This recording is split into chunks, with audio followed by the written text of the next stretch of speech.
Second layer যে সমন্বয়ক তাদেরকে ইন্টেলিজেন্স ঘিরে ফেলছে, তাদেরকে যে কোনো সময় মেরে ফেলবে। একটা আন্তর্জাতিক মানবাধিকার সংস্থার প্রধান, ওনার অফিসে ওদিন তারা ছিল। আমি তাদের সাথে যোগাযোগ রাখে আন্দোলনটাকে কন্টিনিউ করেছিলাম এবং যাদের সাথে আলাপ করছিলাম আমি তাদের কাউকে চিনি না, কিন্তু সবাই স্বতঃস্ফূর্ততার সাথে আমাদেরকে তখন রেসপন্স করেছিল। যখন 6 সমন্বয়ক অ্যাবসেন্স ছিল, এই 6 সমন্বয়কের অ্যাবসেন্সে এই 26শে জুলাইয়ের পর থেকে 2 আগস্ট পর্যন্ত আন্দোলন নির্ধারণ করা, কর্মসূচি প্রণয়ন করা, মাঠ পর্যায়ে আন্দোলন সমন্বয় করা, বিভিন্ন অংশীজনদের সাথে যোগাযোগ করা, এই সামগ্রিক কাজগুলো সবকিছু আমার মাধ্যমে এবং আমাদের যে টিম ছিল সেই টিমের মাধ্যমে হয়েছে। খুনি হাসিনা যে আমাদের ভাই বোনদেরকে মেরে গণহত্যা চালিয়েছে, হত্যা করেছে, সে আবার হাসপাতাল ভিজিটে শুরু করে 26শে জুলাই। যখন হাসপাতাল ভিজিট শুরু করে তখন আমাদের সমন্বয়কদের একটা অংশকে সে অফার করে এবং তারাও আমাকে বলে ভাই যাবো কিনা। তখন আমি বলি যে হাসিনা আমাদের ভাই বোনদেরকে হত্যা করেছে, তার কাছে যাওয়া যাবে না, ঠিক আছে তোমরা অন্য হাসপাতালগুলোতে ভিজিটে বের হও। তখন আব্দুল হান্নান মাসুদ, রিফাত রশিদ, মাহিন সরকার তারা কোয়েত মতির হাসপাতালে যায় এবং ওইখানে একটা প্রেস কনফারেন্স করার কথা ছিল। প্রেস কনফারেন্সে শহীদদের যে তালিকা প্রকাশ, পাশাপাশি খুনি হাসিনা যে গণহত্যা করেছে সেই গণহত্যার চিত্রগুলো সেখানে দেখানোর কথা ছিল। তো সে আলোকে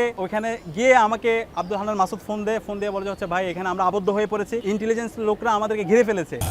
বাংলাদেশের শক্তিশালী থার্মিক স্টিল বার ফেমাস স্টিল লিমিটেড। এবং এর আগে আবার আমাদের সমন্বয়ককে ডিবি কার্যালয়ে নিয়ে যাওয়া হয়, নাহিদ আসিফ বাকেরকে হাসপাতাল থেকে তাদেরকে ডিবি কার্যালয়ে নিয়ে যাওয়া হয়। এখন সেকেন্ড লেয়ার যে সমন্বয়ক আছে তাদেরকেও যদি অ্যারেস্ট করে নিয়ে যাওয়া হয় তাহলে আন্দোলন কন্টিনিউ করা অনেক কঠিন হবে। আমি আবার একই সাথে তাদেরকে ওইখানে তারা যে প্রেস কনফারেন্স করার কথা ছিল, তাদের এই প্রেস কনফারেন্সের জন্য আমরা শহীদদের একটা তালিকা তৈরি করেছিলাম। সেই শহীদদের তালিকা পাশাপাশি যে গণহত্যার যে চিত্রগুলো আছে সেই চিত্রগুলো একসাথে করে বাংলা মোটর থেকে ছাত্রদলের আব্দুল গাফার জিশান এবং মুসাদ্দিক আলী ইবনে মোহাম্মদ, এই দুজনকে দিয়ে আমি এই ডকুমেন্টগুলো তাদেরকে কোয়েত মতির হাসপাতালে পাঠিয়েছিলাম তাদের কাছে। এবং কোয়েত মতির হাসপাতালে তখন তাদের অবস্থা খুব আবদ্ধ হয়ে পড়েছিল। তখন তাদের সিকিউরিটির জন্য মহানগর উত্তরের সেক্রেটারি রেজাল করিম শাকিলকে বলেছিলাম এবং শাকিল এবং একটা টিম নিয়ে ওখানে গিয়েছিল। তারা বাইরে এবং ভিতরে তখন অবস্থান করছিল যেন তাদের সুরক্ষা দেওয়া যায়। একই সাথে ওই সময় আমি তাদের জন্য 3টে অ্যাম্বুলেন্সের ব্যবস্থা করেছিলাম এবং এই অ্যাম্বুলেন্সগুলো সিবগাতুল্লাহ ভাই, দেলোয়ার ভাই এবং আমাদের মেডিকেল জোন তারা আমাদেরকে সহায়তা করেছিল, পাশাপাশি মহানগর উত্তর আমাদেরকে সহায়তা করেছিল। 3টে অ্যাম্বুলেন্সে করে সামনে একটা পিছনে একটা মধ্যখানে তাদেরকে দিয়ে আমরা তাদেরকে হাসপাতাল থেকে বের করে নিয়ে আসি এবং হাসপাতাল থেকে যখন বের করে নিয়ে আসি তাদের জন্য আমরা বনশ্রীর দিকে একটা সেফ হোমে রাখার ব্যবস্থা করেছিলাম। তখন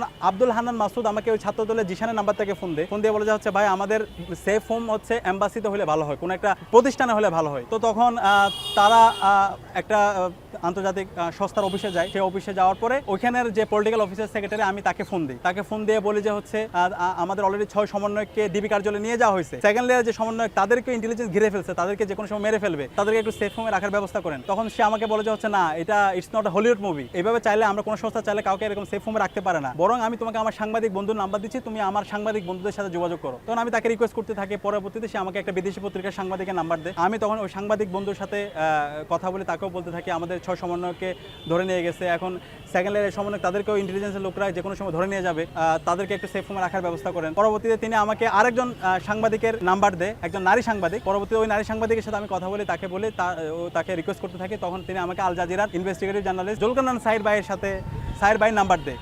পরবর্তীতে আমি সাহির ভাইয়ের সাথে কথা বলে সাহির ভাইকে রিকোয়েস্ট করতে থাকি। তখন তিনি আমাকে একজন মানবাধিকার কর্মীর নাম্বার দেয়, একটা আন্তর্জাতিক মানবাধিকার সংস্থার প্রধান, ওনার অফিসে ওদিন তারা ছিল, ওই অফিসে ছিল এবং এই 26শে জুলাইয়ের পর থেকে তারা 5 আগস্ট পর্যন্ত বিভিন্ন জায়গায় ছিল এবং এগুলো সব কোঅর্ডিনেশনের সাথে আমি যুক্ত ছিলাম এবং একই সাথে এখানে অনেকগুলো স্টেক হোল্ডার যুক্ত ছিল। ওই সময় প্রায় 20 থেকে 25টা স্টেক হোল্ডারের সাথে আমি কন্টিনিউ যোগাযোগ রাখছিলাম এবং ওই সময় ওয়াইফাই ছিল কিন্তু ইন্টারনেট ছিল না। ওই ওয়াইফাইয়ের মাধ্যমে তখন আমি রেগুলার হচ্ছে ওই বিভিন্ন অংশীজনের সাথে তখন আলাপ করে তখন আমি তাদের সাথে যোগাযোগ রাখে আন্দোলনটাকে কন্টিনিউ করেছিলাম এবং যাদের সাথে আলাপ করছিলাম আমি তাদের কাউকে চিনি না, কিন্তু সবাই স্বতঃস্ফূর্ততার সাথে আমাদেরকে তখন রেসপন্স করেছিল।